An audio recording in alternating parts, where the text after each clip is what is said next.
This is Euronews Now. I'm Helena Humphrey. Here are your top stories. President Zelensky warns of increased Russian attacks this week as Ukraine marks 6 months since Russia's full-scale invasion of the country and 31 years since it declared independence from the former Soviet Union. Russian authorities are investigating the car bomb that killed the daughter of a prominent ultra-nationalist political analyst. Kyiv's denied any involvement in the murder. And Serbian President Aleksandar Vučić warns that Belgrade will intervene directly if NATO peacekeepers don't protect Serbs living in Kosovo.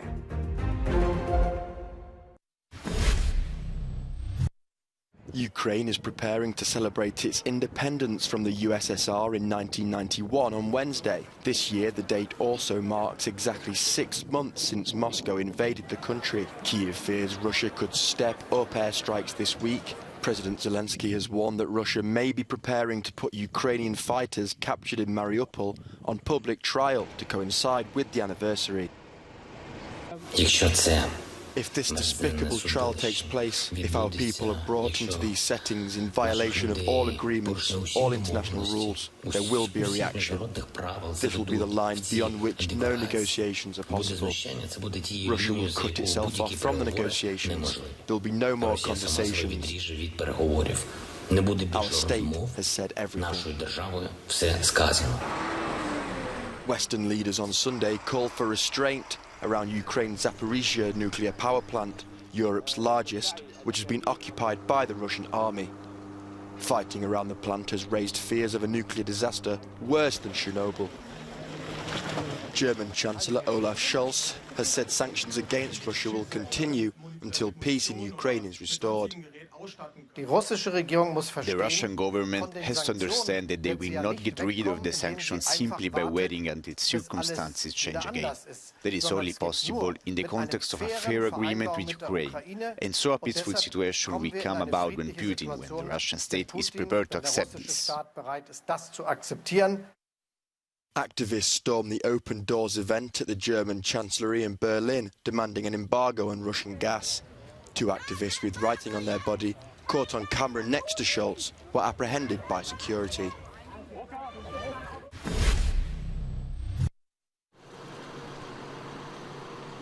Russia's top counterintelligence agency is blaming Ukrainian spies for the killing of the daughter of a leading Russian nationalist. Daria Dugina died in a car bombing just outside of Moscow. The 29-year-old was the daughter of Alexander Dugin, a writer and political theorist. Some in the West have described him as Putin's brain. Russia's Federal Security Service says Dugina's killing had been prepared and perpetuated by Ukrainian special services. It's accusing a Ukrainian woman who attended a festival Dugina and her father were also at. Ukraine's presidential advisor on Sunday denied any involvement.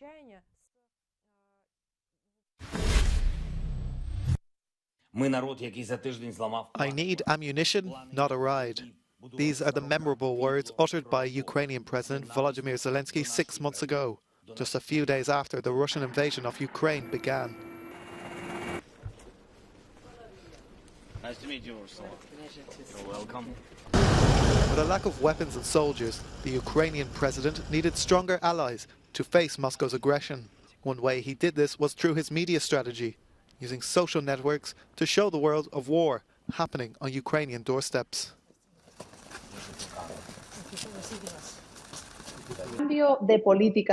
The change in defense policies in countries as important as Germany, Spain, the United States, or even the level of international organizations, such as the European Union, where, I insist, is the first time the bloc has sent military weapons to a war zone.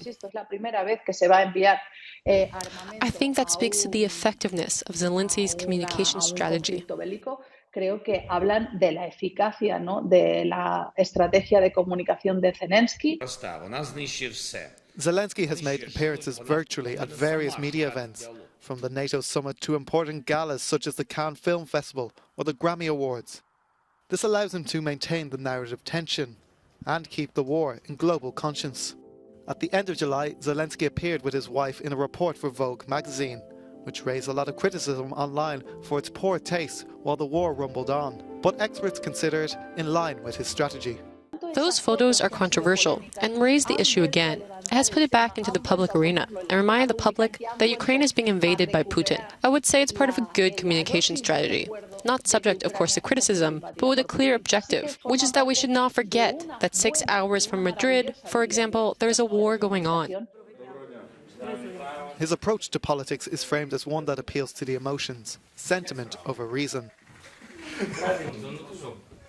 Specific video sharing is a key close to Zelensky's chest. For instance, the conquest of the Snake Island was framed as a symbol of defiance to Moscow by Kyiv. It is an example of how footage and audio is being used to show epic situations, very dramatic situations, and draw attention to the war. Not to mention all the hundreds and hundreds of videos in which Ukrainian citizens show us the massacres of war. As the war continues 6 months on, today communications is no less a weapon than guns and tanks. For experts, it is the first time in a conflict that platforms have been used to galvanize empathy and support to this magnitude.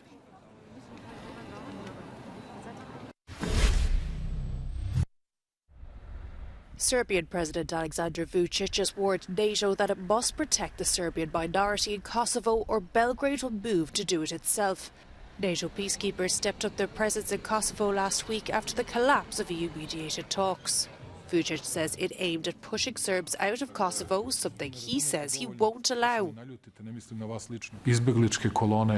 There will be no refugee columns, and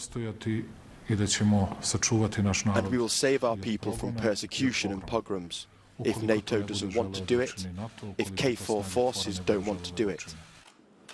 This comes as EU Foreign Policy Chief Joseph Borrell hosted mediated talks between the leaders of Serbia and Kosovo last week. Tensions have been rising between the Balkan neighbours since Pristina declared last month that Serbian identity documents and vehicle licence plates would no longer be valid in Kosovo. Vučić also claims Albanian gangs are spilling into northern Kosovo, where most Kosovo Serbs live and need to be stopped. Serbia, along with its allies Russia and China, has refused to recognise Kosovo's 2008 Declaration of Independence.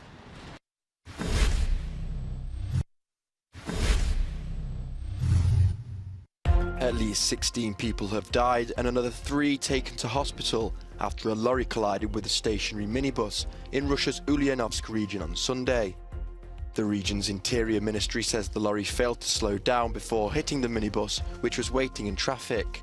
Russian state media report the lorry driver was among the casualties. Authorities have opened a criminal investigation. Somalia's Prime Minister has called for unity in light of a 30-hour bloody siege on a hotel that left at least 21 people dead and 117 more injured in its capital.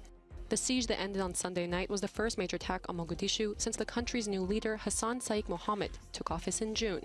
Al-Shabaab, a militant group with ties to Al-Qaeda, claimed responsibility for the attack. Singapore is set to legalise gay sex in a move that will effectively decriminalise homosexuality in the Asian city-state. Prime Minister Lee Hsien Loong announced the decision after years of fierce debate over the law which dates back to colonial times. LGBT activists hailed the move as a win for humanity.